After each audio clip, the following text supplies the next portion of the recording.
The Lobster-Quadrille.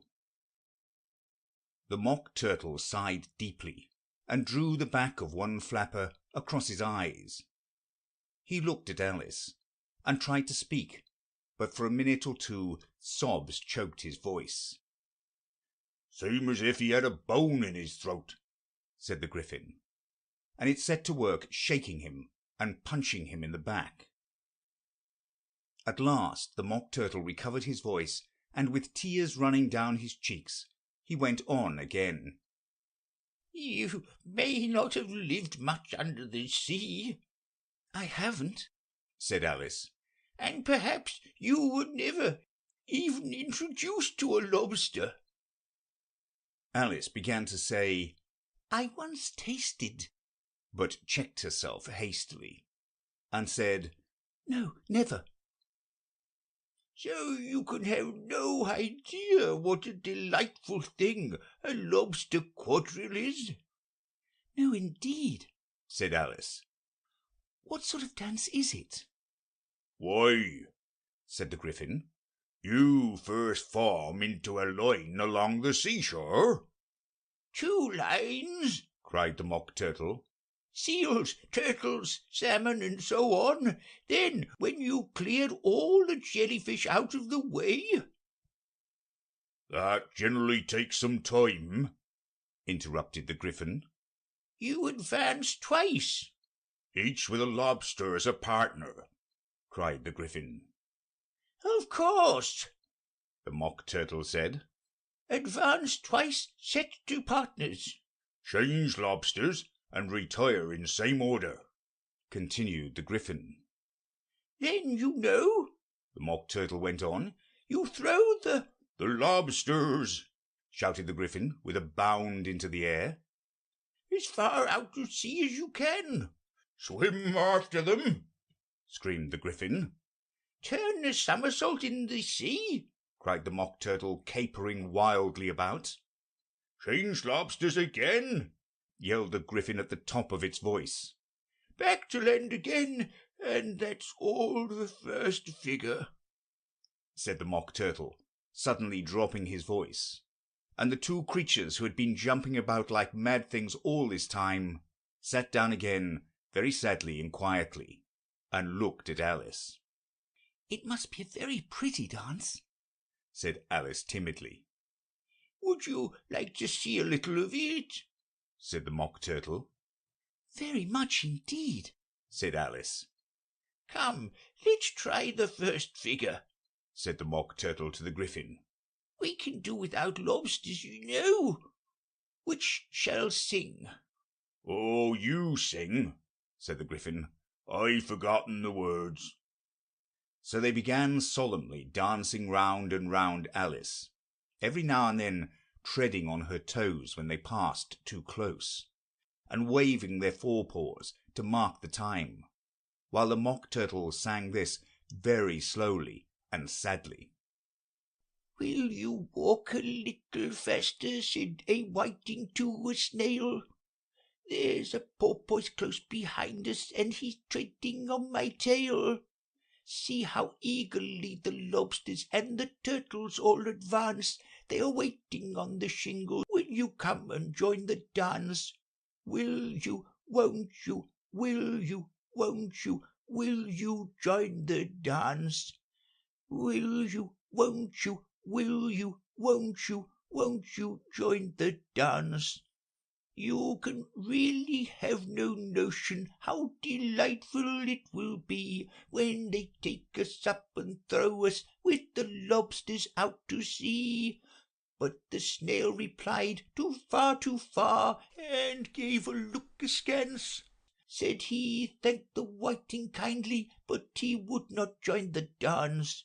Would not, could not, would not, could not, would not join the dance. Would not, could not, would not, could not join the dance. "What matters it how far we go?" his scaly friend replied. "There is another shore, you know, upon the other side. The further off from England, the nearer is to France. Then turn not pale, beloved snail, but come and join the dance. Will you, won't you, will you, won't you, will you join the dance? Will you, won't you, will you, won't you join the dance? Thank you. It's a very interesting dance to watch, said Alice, feeling very glad that it was over at last. And I do so like the curious song about the whiting.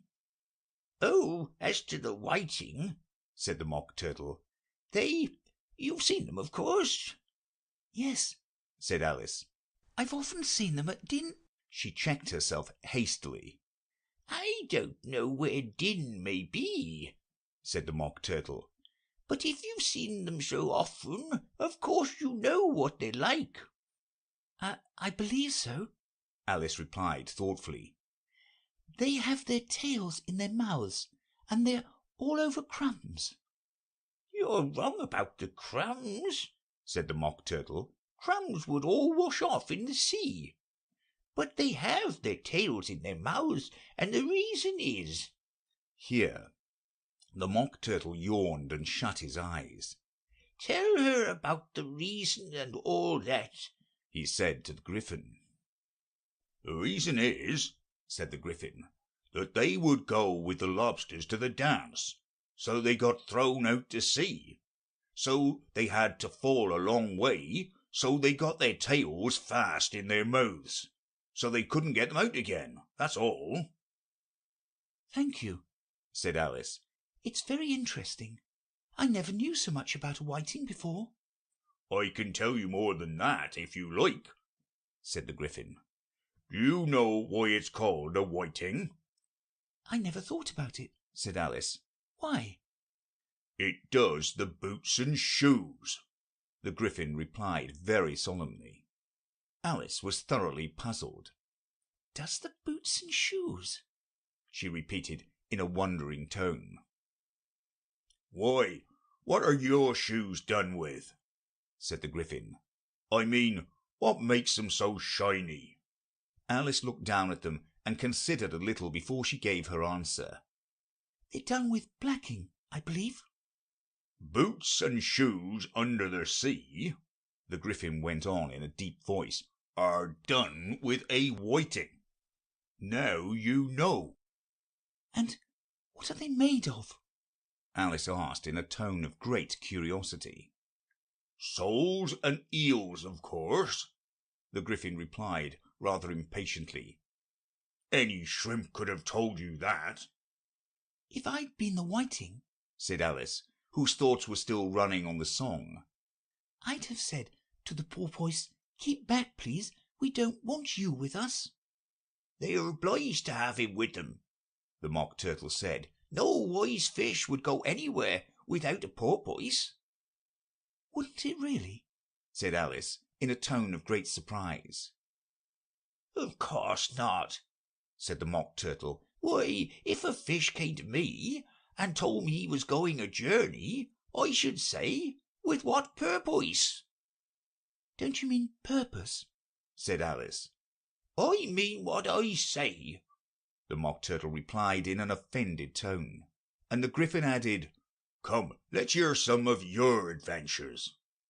I could tell you my adventures, beginning from this morning, said Alice a little timidly. But it's no use going back to yesterday, because I was a different person then. Explain all that, said the Mock Turtle. Oh, no, the adventures first, said the Gryphon in an impatient tone. Explanations take such a dreadful time. So Alice began telling them her adventures, from the time when she first saw the White Rabbit.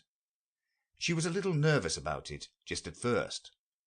The two creatures got so close to her, one on each side, and opened their eyes and mouths so very wide.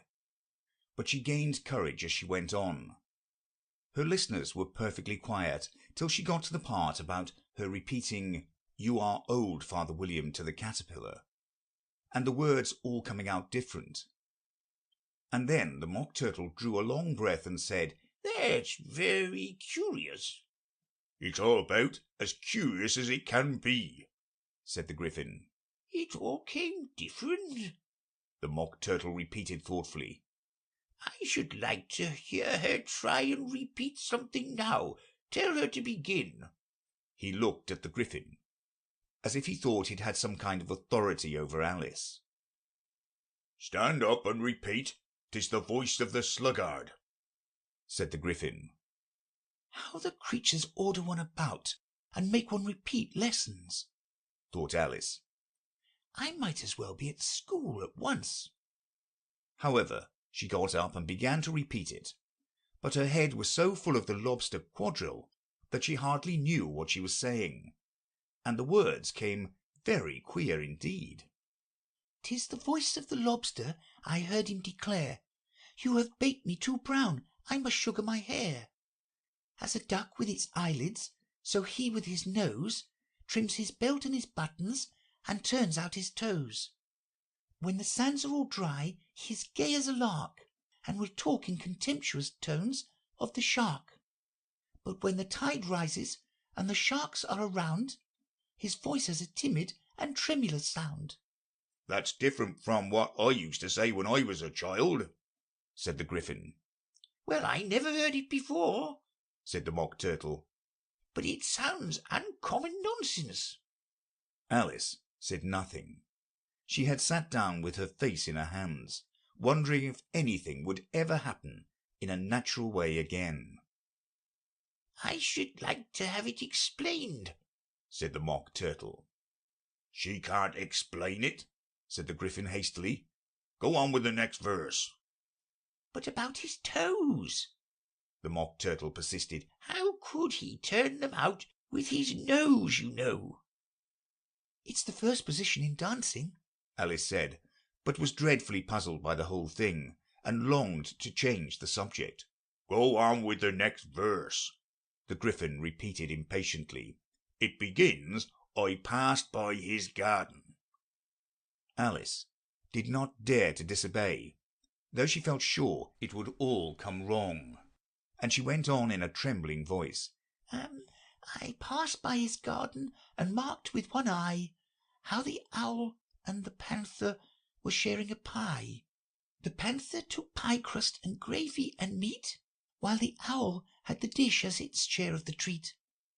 When the pie was all finished, the owl, as a boon, was kindly permitted to pocket the spoon, while the panther received knife and fork with a growl, and concluded the banquet. What is the use of repeating all that stuff? The Mock Turtle interrupted. If you don't explain it as you go on, it's by far the most confusing thing I ever heard. Yes, I think you'd better leave off, said the Gryphon, and Alice was only too glad to do so.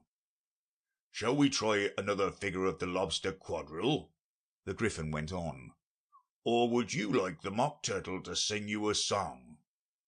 Oh, a song, please, if the Mock Turtle would be so kind, Alice replied, so eagerly that the Gryphon said in a rather offended tone, No accounting for tastes. Sing her Turtle Soup, will you, old fellow? The Mock Turtle sighed deeply, and began in a voice sometimes choked with sobs to sing this. Beautiful soup, so rich and green, waiting in a hot tureen. Who for such dainties would not stoop? Soup of the evening, beautiful soup, soup of the evening, beautiful soup, beautiful soup, beautiful soup, soup of the evening, beautiful, beautiful soup. Beautiful soup, who cares for fish, game, or any other dish? Who would not give, or else for 2 pennyworth only of beautiful soup, pennyworth only of beautiful soup, beautiful soup, beautiful soup, soup of the evening, beautiful, beautiful soup. Chorus again, cried the Gryphon, and the Mock Turtle had just begun to repeat it when a cry of, The trial's beginning, was heard in the distance. Come on, cried the Gryphon, and taking Alice by the hand, it hurried off without waiting for the end of the song. What trial is it? Alice panted as she ran. But the Gryphon only answered, "Come on," and ran the faster, while more and more faintly came, carried on the breeze that followed them, the melancholy words, "Soup of the evening, beautiful, beautiful soup."